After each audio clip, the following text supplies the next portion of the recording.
도대체 언제 봐줄 거야? 이딴 식으로 운영하려면 병원을 왜 열어놨냐고?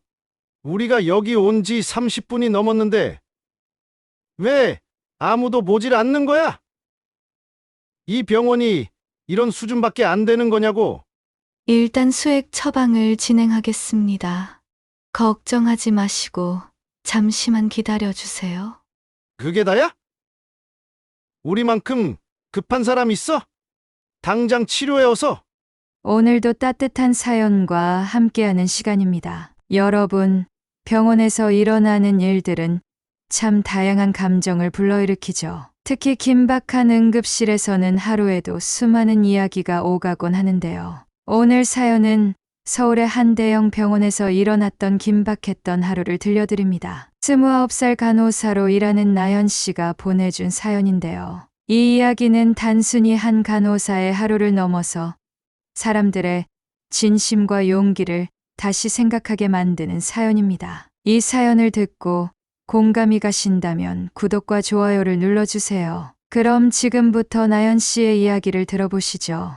제가 간호사가 되기로 결심한 건 고등학교 시절이었습니다. 그때는 간호사라는 직업이 어떤 일을 하는지조차 잘 몰랐죠. 하지만 어머니가 갑자기 쓰러지셔서 응급실에 실려갔을 때 제 삶은 완전히 달라졌습니다. 어머니는 심장이 갑자기 멈추는 급성 심정지로 응급실에 실려가셨고, 저는 겁에 질린 채 병원 복도를 서성이며 아무것도 할 수 없었어요. 그때 간호사들이 응급 상황에서도 침착하게 움직이며 어머니를 살리는 과정을 지켜봤습니다. 원래 저희 꿈은 아이들을 가르치는 교사가 되고 싶었으나 이 일을 계기로 나도 누군가의 생명을 지키는 사람이 되고 싶다는 생각이 들었습니다. 그날 이후 저는 간호사가 되겠다고 마음먹었습니다. 수능이 끝난 후 가채점을 매긴 결과 원하는 대학의 간호학과를 지원을 할 수 있었고,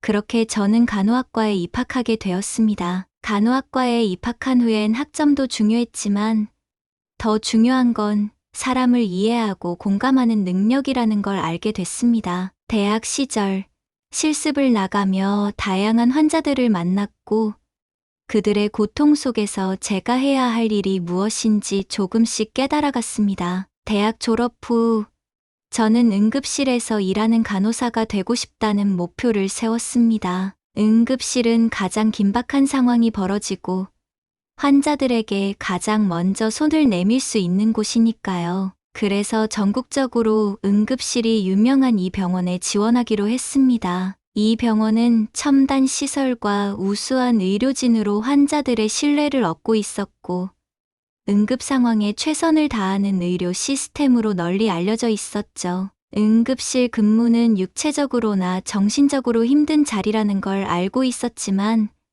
저는 환자들이 처음 만나는 간호사가 되어 그들의 불안감을 덜어주고 싶었습니다. 제가 이 병원에 지원서를 넣은 이유도 바로 그겁니다. 저는 제 한계를 시험해보고 싶었고, 최고의 의료진들과 함께 성장할 수 있는 기회를 잡고 싶었어요. 병원에 입사하게 되었고, 저는 제가 원하던 응급실로 배치되었습니다. 응급실은 언제나 정신없고 긴박한 일이 끝없이 이어지는 곳이었어요. 환자들의 비명, 보호자들의 절박한 눈빛, 그리고 의료진들의 바쁜 움직임 속에서 하루하루가 전쟁 같았습니다. 하지만 저는 그런 긴박함 속에서도 환자들에게 작은 위로와 희망을 주고 싶다는 마음으로 최선을 다하고 있었죠. 그리고 그날 응급실에서 벌어진 사건은 제 인생에 잊을 수 없는 전환점이 되었습니다. 모든 것이 바쁘게 흘러가던 가운데 한 진상 보호자가 응급실 전체를 뒤흔드는 일이 벌어진 겁니다. 이른 아침부터 응급실은 이미 분주했습니다.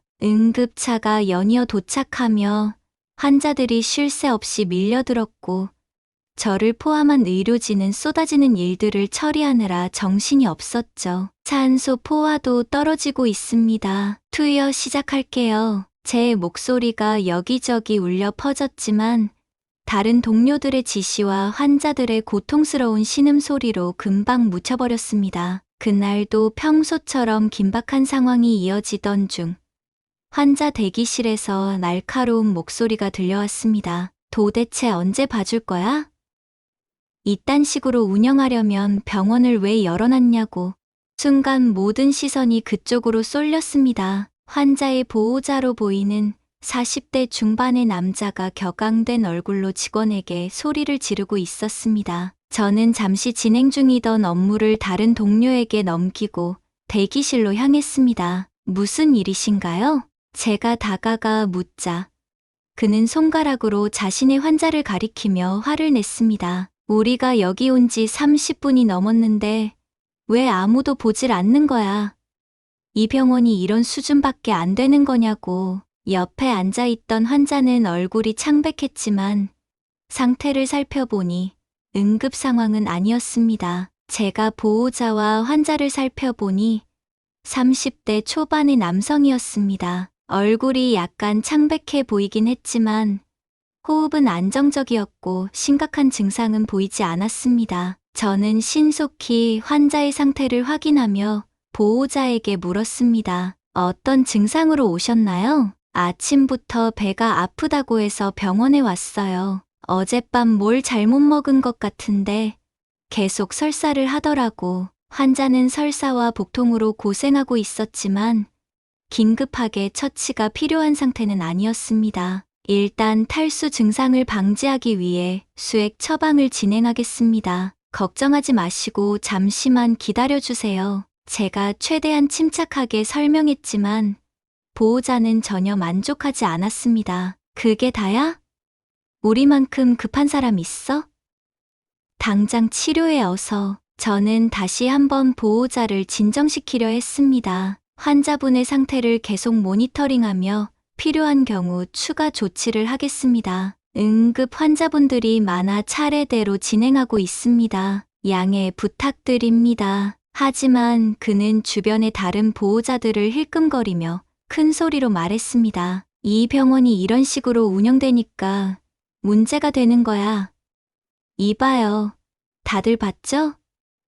이렇게 무능한 의료진이 어디 있냐고. 그의 태도는 단순히 불안해서 오는 불만을 넘어 다른 사람들까지 불편하게 만들고 있었습니다. 주변에서 몇몇 보호자들이 조용히 고개를 저었지만 나서서 말리는 이는 없었습니다. 응급실의 다른 보호자들도 모두 자신의 환자를 걱정하며 초조한 표정을 짓고 있었기 때문입니다. 그때 대기실 한쪽에서 할아버지 한 분이 천천히 자리에서 일어나셨습니다. 그분은 단정한 차림새와 차분한 표정으로 천천히 다가오더니 보호자와 저 사이에 서서 말했습니다. 이곳은 응급실입니다. 여기에 계신 환자들도 자기 순서를 기다리고 있지 않습니까? 의료진이 최선을 다하고 있습니다. 당신도 차례를 기다리세요. 할아버지의 목소리는 낮았지만 단호했고 순간 대기실 안의 공기가 달라지는 듯했습니다. 하지만 진상 보호자는 할아버지의 말을 비웃으며 코웃음을 쳤습니다. 이봐요.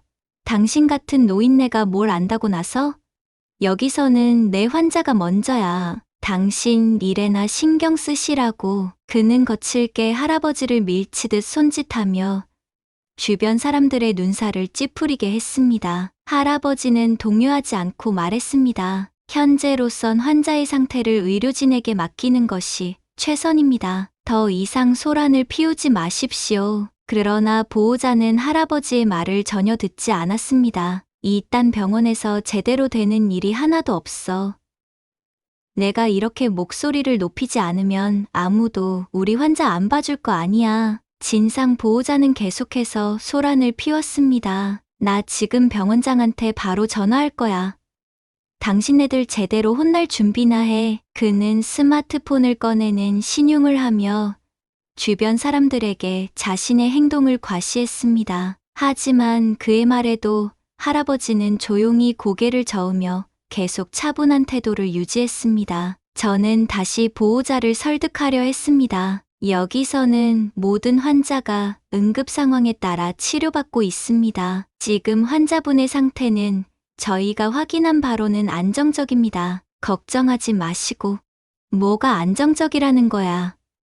지금 내 말을 무시하는 거야? 그는 제 말을 끊으며 책상을 손바닥으로 세게 내리쳤습니다. 소리가 응급실 전체에 울려 퍼지자 대기 중이던 보호자들과 환자들 모두 움찔하며 그를 쳐다봤습니다. 그의 소란은 점점 더 커져갔고 주변 사람들이 하나둘 불안한 표정을 지었습니다. 한 어머니는 어린아이를 조용히 끌어안으며 다른 쪽으로 이동했고 노인 환자 한 분은 깜짝 놀란 얼굴로 휠체어를 움켜쥐었습니다. 저는 눈앞의 상황이 더 이상 방치되면 안 된다고 판단했습니다. 여긴 응급실입니다. 다른 환자들과 보호자분들에게도 영향을 주고 있습니다. 제발 진정해 주십시오. 하지만 그의 분노는 점점 더 격해질 뿐이었습니다. 나보고 진정하라고? 내 환자가 죽게 생겼는데 이게 진정할 상황이야? 당신 같은 사람들이나 진정해야 하는 거 아니야? 그는 제 앞에 한 발 더 다가오며 위협적인 자세를 취했습니다. 순간 제 마음은 복잡하게 요동쳤습니다. 하지만 이런 생각을 할 겨를도 없이 그의 행동은 더욱 과격해져 갔습니다. 이 상황은 응급실 전체의 분위기를 점점 더 무겁게 만들고 있었습니다. 환자 대기실 쪽에서는 조심스레 서로 눈치를 보며 웅성거리기 시작했고 일부 보호자들은 조용히 다른 쪽으로 자리를 옮겼습니다. 저는 다시 한번 깊은 숨을 들이쉬며 어떻게든 이 상황을 진정시키고 다른 환자들에게 피해가 가지 않게끔 상황을 해결하기 위해 마음을 다잡았습니다. 저희가 지금 다른 응급 환자들도 많이 돌보고 있습니다. 환자분의 상태는 즉각적인 치료가 필요한 상황이 아닙니다. 조용히 기다려주시면 필요 없다고. 지금 이 병원 전체가 문제야. 아무것도 못하면서 뭘 하겠다는 거야. 그는 다시 한번 큰 소리로 항의하며 의자를 발로 밀어 넘어뜨렸습니다. 이제 대기실의 모든 사람들이 숨죽인 채 상황을 지켜보고 있었습니다. 할아버지는 잠시 저를 바라보며 눈짓을 주었고 저는 그 신호를 이해할 수 없었습니다. 하지만 그가 또다시 상황에 개입하려 하려는 순간 응급실 출입문이 열리며 또 다른 응급 환자가 들것에 실려 들어왔습니다. 이번에는 중증 외상 환자였습니다. 김 간호사, 이쪽 빨리 도와줘야 해. 다른 의료진의 다급한 목소리가 들렸고 저는 순간 진상 보호자와 응급 환자 사이에서 선택을 해야만 했습니다. 각종 알람 소리와 동료들의 지시가 오가는 가운데 환자 대기실에서는 점점 더 커지는 소란이 들려왔습니다. 환자의 보호자가 불만을 터뜨리며 응급실 전체를 흔드는 중이었습니다. 환자는 수액을 맞고 나은 후 한결 상태가 호전되고 있었습니다. 하지만 환자의 상태를 설명하며 보호자를 진정시키려 했지만 당장 치료를 하라는 말뿐 차례를 기다리라는 말을 전혀 받아들이지 않았습니다. 그 순간 대기실 한쪽에 앉아있던 할아버지가 천천히 자리에서 일어났습니다. 할아버지의 차분한 태도는 모두의 시선을 끌었지만 보호자는 그조차 무시했습니다. 이봐요.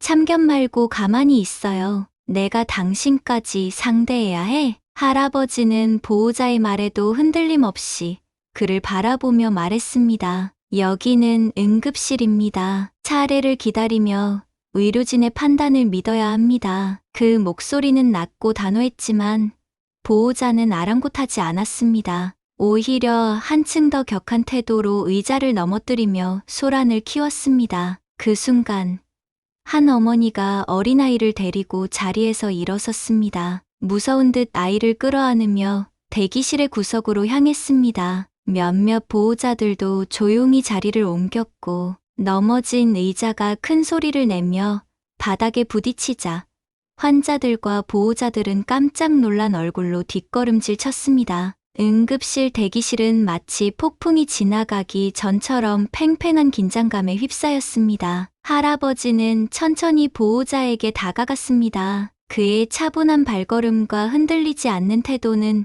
대기실의 긴장을 잠시 진정시키는 듯했습니다. 이렇게 해서 당신 환자가 더 나아지겠습니까?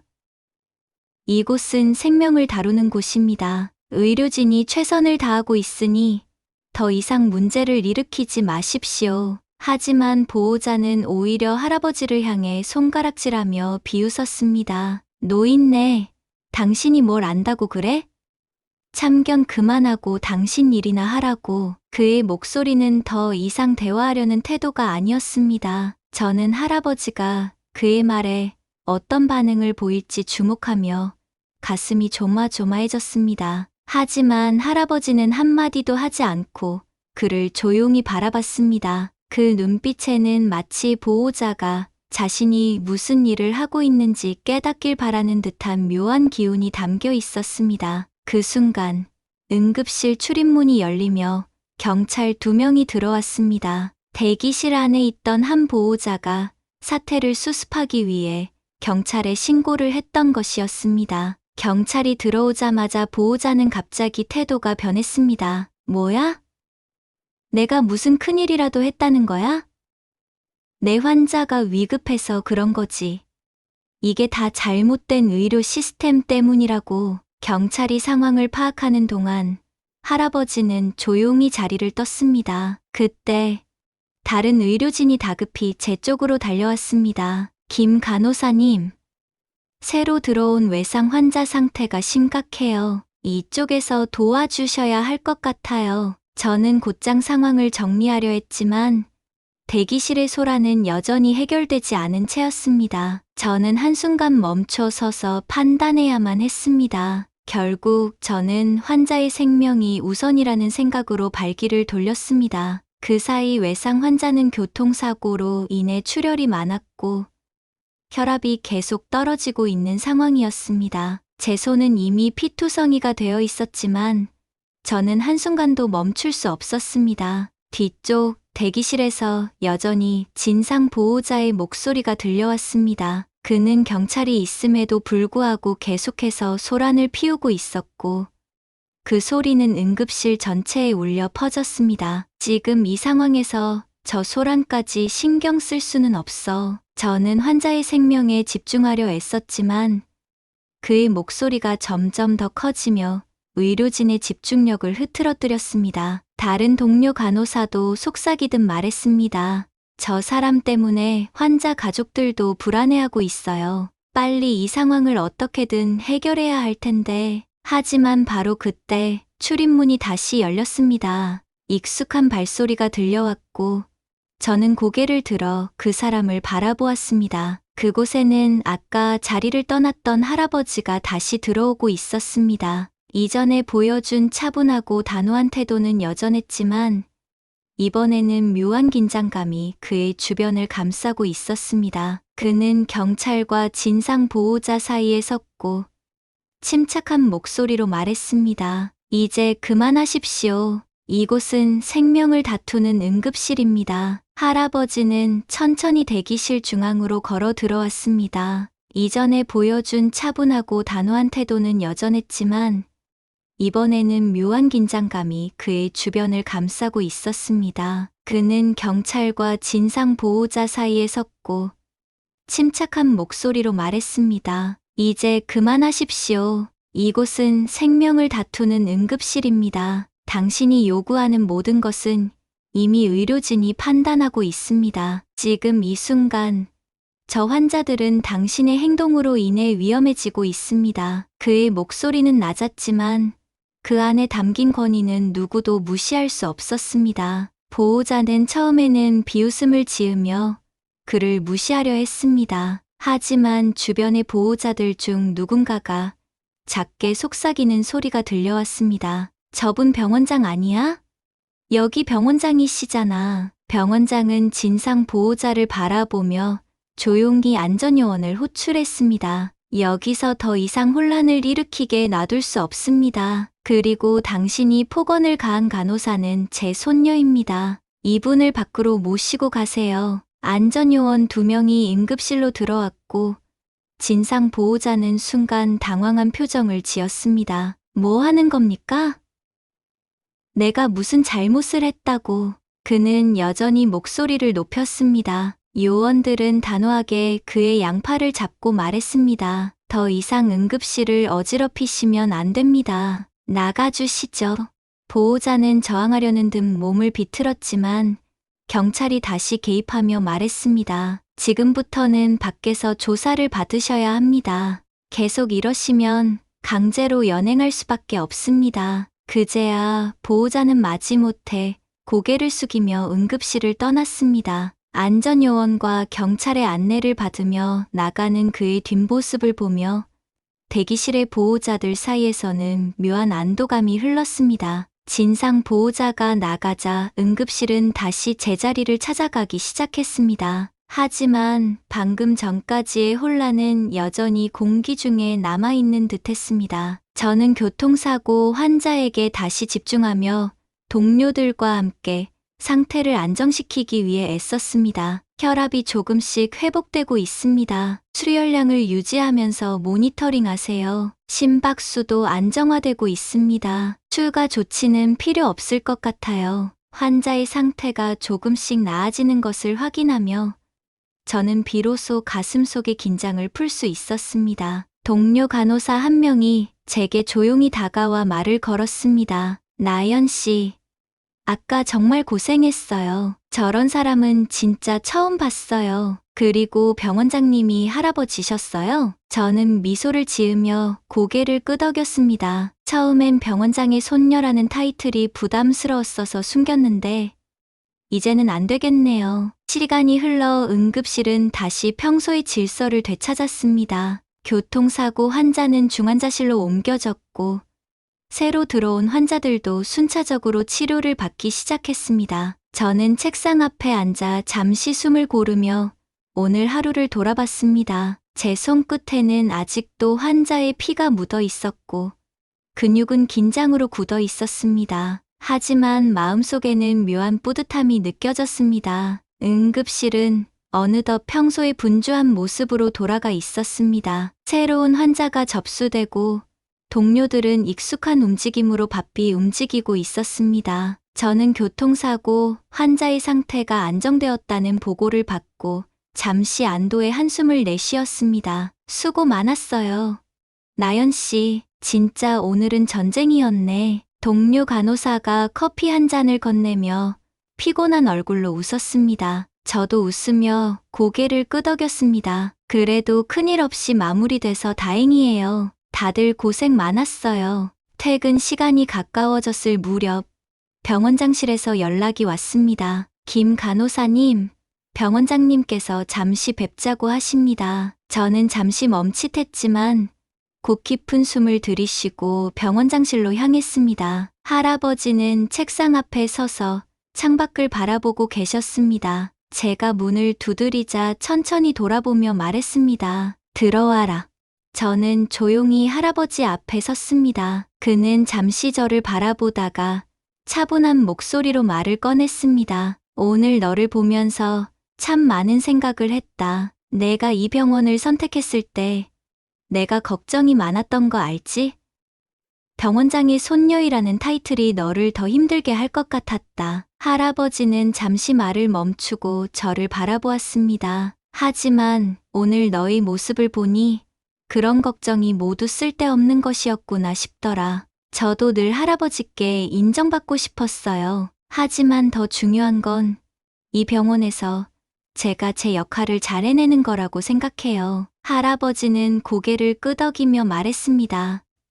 맞다. 그게 가장 중요하다. 내가 앞으로도 지금처럼 최선을 다하길 바란다. 여전히 저는 정신없는 하루를 살아가고 있습니다. 응급실은 언제나 긴박하고 예측할 수 없는 일이 벌어지는 곳이지만 그 속에서 사람들의 생명을 지키기 위해 최선을 다하고자 합니다. 긴박한 상황 속에서도 자신의 자리에서 최선을 다하며 생명을 지키기 위해 노력하는 간호사의 모습이 정말 감동적이었죠. 특히 병원장이었던 할아버지와의 관계 속에서 자신의 노력과 실력으로 인정받으려는 주인공의 마음이 더욱 와닿았습니다. 누군가를 지키고 돕는다는 건 단순한 일이 아니겠죠. 하지만 그 책임감을 무겁게 받아들이면서도 묵묵히 자신의 역할을 다하는 모습이 참 아름답게 느껴졌습니다. 이 이야기는 단순히 응급실에서 벌어진 사건이 아니라